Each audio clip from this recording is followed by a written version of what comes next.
ये बेटा चर्चा का एक बिंदु और है, वो ये है कि जब हमने परावर्तन को पूरी अच्छी तरीके से समझ लिया तो उसके बाद परावर्तन के नियम की बात आती है कि अगर परावर्तन हो रहा है तो उसके क्या नियम होंगे और ये नियम कहाँ होंगे, किस परावर्तन पे, बस इसको और समझना है।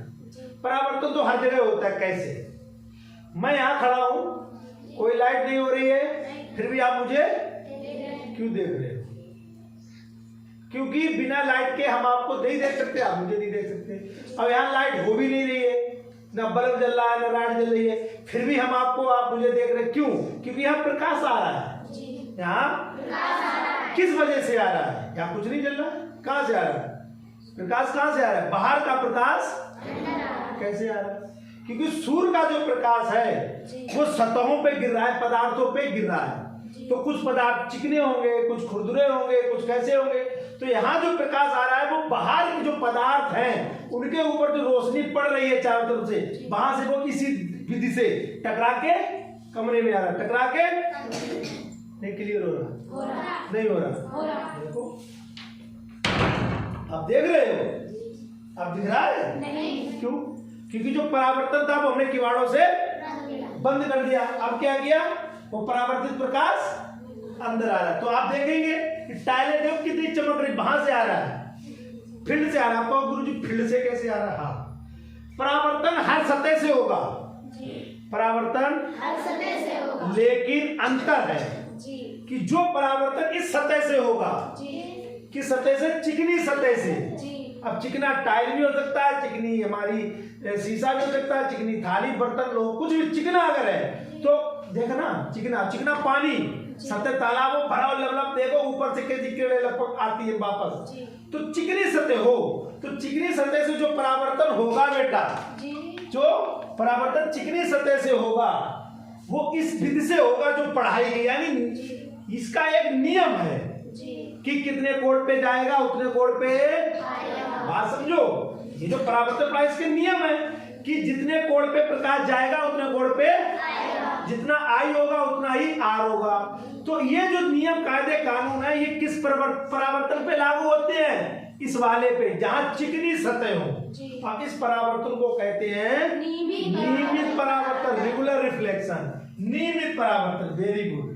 ये कौन सा होता है? नियमित परावर्तन। इसमें क्या होता है? इसमें ये नियम लागू होते हैं जो पढ़ाए गए।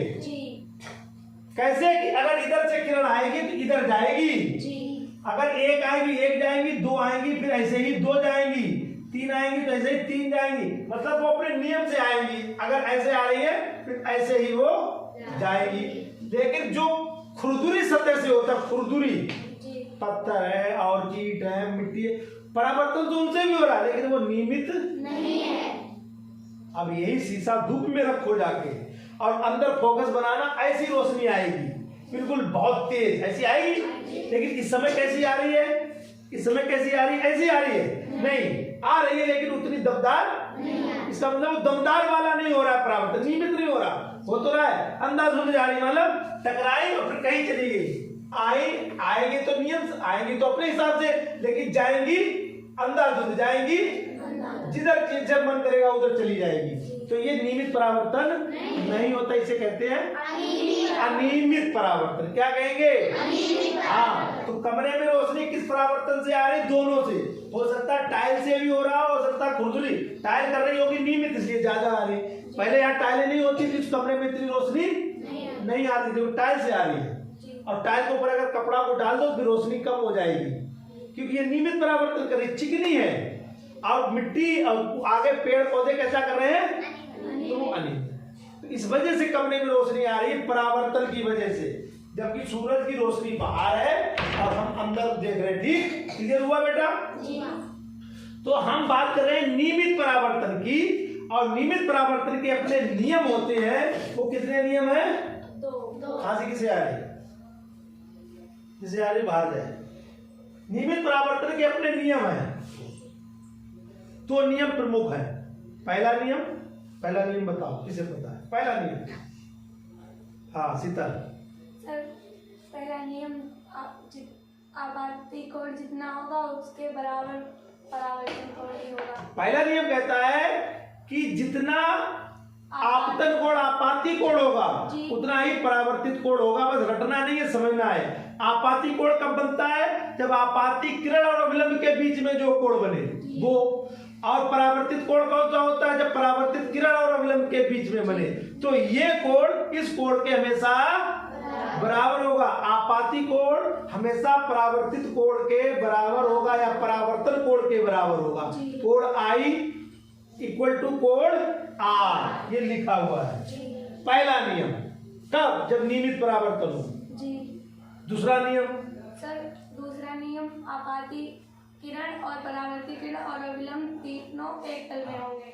दूसरा नियम कहता है कि आपाती किरण, परावर्तित किरण और अविलंब तीनों एक ही तल में होते हैं। अगर इनको हम देखेंगे साइड से तो ये तीनों एक ही लाइन में आएंगी, ऊपर नीचे नहीं होगी। अगर कोई भी देखना चाहे तो ऐसे आंख मिलाओगे तो आपको एक साइड से तीनों एक ही तल में दिखाई, इनकी दिशा नहीं बदलेगी। ये देखिए इधर से आ रहा तो ये ऊपर डाल दिया, ये नीचे चला गया, ये ऐसा नहीं होगा।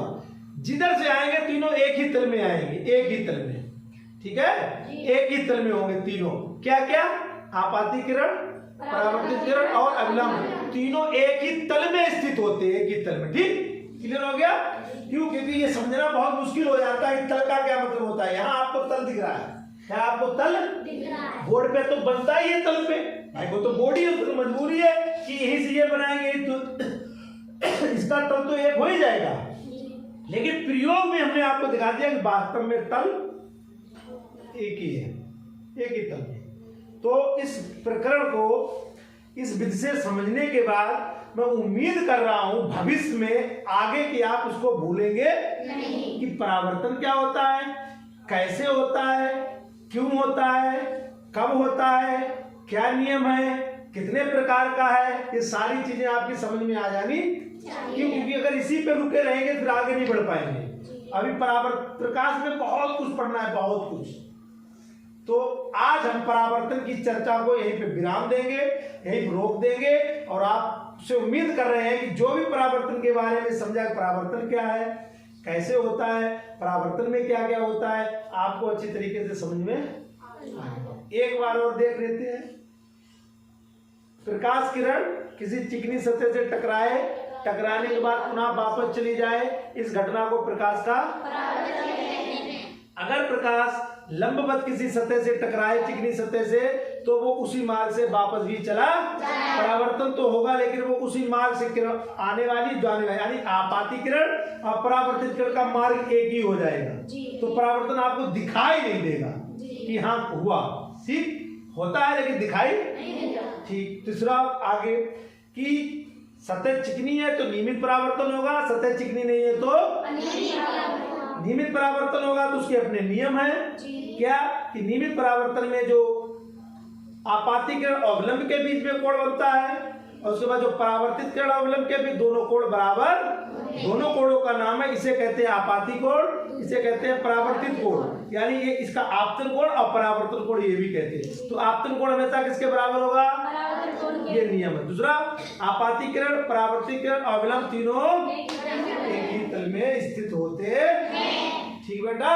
कोई दिक्कत हो तो बता देना, क्योंकि दिक्कत के समाधान के लिए हम लोग यहाँ पे बैठे।